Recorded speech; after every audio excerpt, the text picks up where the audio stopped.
We are surrounded by deer, frogs, and elephants on these rolling fields. Rarely has an ancient era start been so idyllic. Hello everyone, I call myself Zondagskind and I like to play Civilization 6, and this is the 28th challenge of the marathon. With English Eleanor of Aquitaine, let's look at her abilities. Court of Love, as you might know from the previous video, great works in Eleanor cities each cause -1 loyalty per turn in foreign cities within 9 tiles. This is a flat -1. So as long as you have a work there, it doesn't scale off like normal loyalty does. A city that leaves another civilization due to a loss of loyalty and is currently receiving the most loyalty per turn from Eleanor's civilization skips the free city step to join this civilization.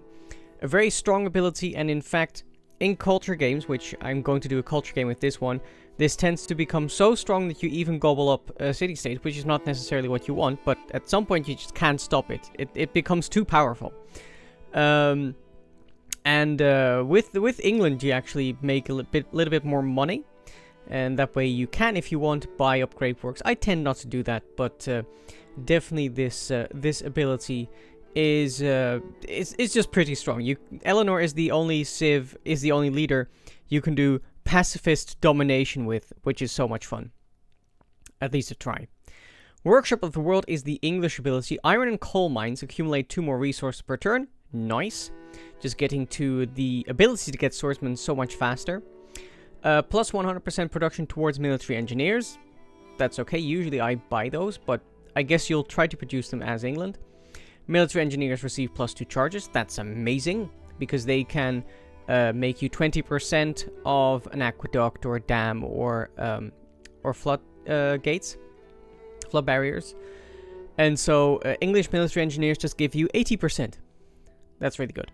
Buildings that provide an additional yield when powered receive plus 4 of that yield. That means that your factory, most importantly, but also your broadcast center, your research lab, let me think, stadium doesn't give yields, so that doesn't count, but your stock exchange give you a lot more than they usually would. Plus 20% production towards industrial zone buildings, so it's a lot easier to get up your workshop, your factory, which then is better, and your coal power plant, which then makes sure that you get the power to receive the extra yields. And harbor buildings increase strategic resource stockpiles by 10. That's great because it means that you don't necessarily need encampments, especially on naval domination games. That's nice because encampments don't give you as much value as on land maps. And you do want a bit of strategic resource stockpiles so you can get niter for your frigates mostly. The Sea Dog is the English unique privateer. It has a chance to capture defeated enemy ships. Spoiler alert, that has not happened this game, even though I did use Sea Dogs. So, not great. Can only be seen by naval raiders, just like normal naval raiders. Pretty mediocre unit. Not that privateers in themselves are super bad, as long as you kind of value pillaging. But the Sea Dog just doesn't add enough to it. The Royal Navy Dockyard does add something to the harbor. The movement stuff is a par for the course for harbor, but 1 movement for all naval units built in the dockyard. That's nice. Does mean that you want to get the dockyard before you get your early galleys out. And plus 2 gold and plus 4 loyalty per turn when built on a foreign continent is a nice quality of life improvement that you won't really notice. It's not game breaking, but it's a little bit of a boost. And just the fact that they are cheaper, because cities which start off getting a harbor tend not to have great production. But so for the Royal Navy Dockyard, I would say the fact that it is half price is even more valuable than it is for other unique districts. So I really like the Royal Navy Dockyard, as I like the Cothon. So then, before we look at the rest of the start, let's look at the achievements. The Lighthouse of Cap Ferret. Finish with at least 10 lighthouses. The Hall of Lost Footsteps. Finish with at least 1 district containing 6 or more great works. Practically speaking, because we're not using game modes, that has to be the Theater Square, if I remember correctly. I don't think there's another way you can get 6 great works in 1 district without game modes. Fontevraud Abbey. Build any wonder that can house a relic. I might be forgetting some, but I'm pretty sure that Apadana, Mont Saint-Michel, and St. Basil Cathedral are the most important ones that can do this. Perpulcra, more than beautiful. Finish with at least 2 fully breathtaking national parks. That means that all the 4 tiles in the national parks are breathtaking. A +4 appeal or higher. You can already get a national park when all the tiles are at least charming, +2 or higher. So do keep an eye on that appeal lens. And I'm a fighter, not a quitten. Shout out to the worst prime minister ever. Fully promote a governor and or completely eliminate an opponent. So, as I said, you're starting in between deer, marsh, wheat, spices, ivory, good resources. That should get you going. Maybe Temple of Artemis play? In any case, if you don't want to be spoiled on how I ended up winning the game, then look away now, because after the beep you will see my end game state, and I will tell you how I did the achievements. See you in a bit.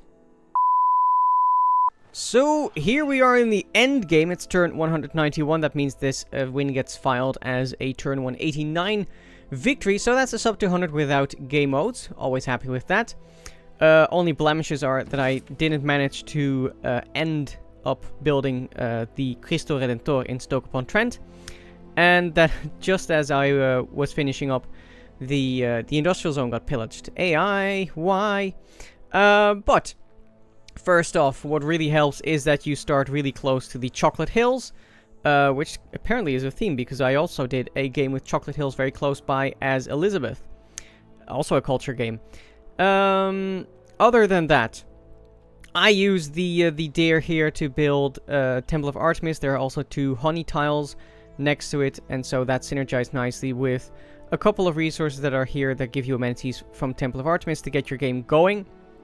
Then I also took Goddess of the Hunt for extra food and production on those camps. So that's nice. Not a huge number of camps, mind you, around the capital, because the other luxuries are wine and, let me think, where was it again? Spices. But still, with ivory and honey on your map, you do get some value out of it, and naturally, of course, yeah, in the capital already 3 tiles working that. So that was good. Then just went for a pretty standard culture play, where you just try to get your theater squares up relatively early and get great works. The AI wasn't as competitive with great works as they usually are, so I really didn't have to do any buying up shenanigans. I just could rely on my own great people generation. And then I got into a little war with Gran, Colombia. What was really nice is that they built Machu Picchu for us, which gave us even better industrial zones, for example, over here, and even better theater squares over here. So that was great. Thank you, Simón. That was a bit of a grueling war. It took a bit of time, especially since an emergency was called upon me. But in the end, with loyalty shenanigans, I was able to convert the last Gran Colombian cities. I kind of hope to keep Simón in the game, but as I said in the pre-game, in the preview, once the ability of loyalty for Great Works kicks in, you can't stop it. Cardiff converted to us, Brussels converted to us. So it got kind of out of control.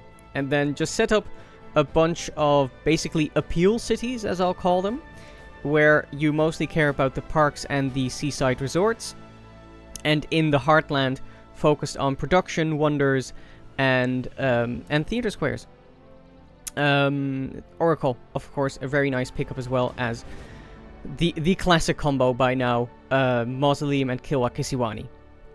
Really nice. So, let's look at the achievements. So, the Lighthouse of Cap Ferret finished with at least 10 lighthouses. Well, in fact, I counted them, and it is actually, if I look it up here, 18, but that's because there are English units onto foreign lighthouses. It's actually 16 lighthouses in my empire. Then, the Hall of Lost Footsteps finished with at least 1 district containing 6 or more great works. Like I said, that basically has to be your theater square if you don't use game modes. And in here I have the great works of writing, Heroids and Metamorphoses, the great works of art, Judith Slaying, Holofernes, Ascension, and the Garden of Earthly Delights. Here they are. And Symphony number 40 from Mozart. So, that is that.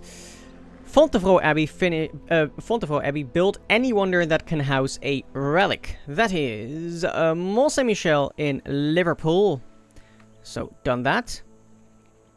Perpulcra, more than beautiful, finished with at least 2 fully breathtaking national parks. Full disclosure, I'd originally planned this to just be the one, but with Chocolate Hills in this formation, the one national park is so blindingly obvious that I thought, okay, you can do more. And in fact, I have done National Park England 11 parks, of which only this one in Preston isn't fully breathtaking. This is charming and this is charming. All the other parks are fully breathtaking, and there are a couple of really obvious ones there as well. And I basically used this island, which you also see in the thumbnail of this video, as the big motor with Reina as well. Reina with Forestry Management gives you +2 gold on unimproved features, and tiles adjacent to them receive +1 appeal. And so these parks are just absolutely excellent. That is this. No, this. Yeah. I gather that, yeah, this is a better park even than Chocolate Hills, which I think was the first one I got. +45 tourism, +25, almost twice as good. And then, finally, I'm a fighter, not a quitten. Fully promote a governor and or completely eliminate an opponent. I completely eliminated Simón, even though I did it with loyalty the last one, and I wasn't even at war with him when it happened. It did give me the... I just saw it. It did give me the historic moment for taking the final city of a civilization. So that counts. And I could have, if I wanted, promoted Pingala, of course, with Space Initiative, but that's basically a wasted promotion in a culture game. And yeah, then finally, the way I got it in the end was, of course, with those national parks and with these rock bands going around Brazil, because Brazil was the culture leader. I actually knocked him back with those final rock bands. And in theory, Portugal's now the leader. But Brazil, for the entire stretch of getting through the endgame, was the leader there. And honestly, the AI, maybe this is because I often play with game modes and the AI tends to have better yields there, but the AI didn't really run away with the culture game as much as I expected it to. So it was a relatively easy turn 189 culture victory.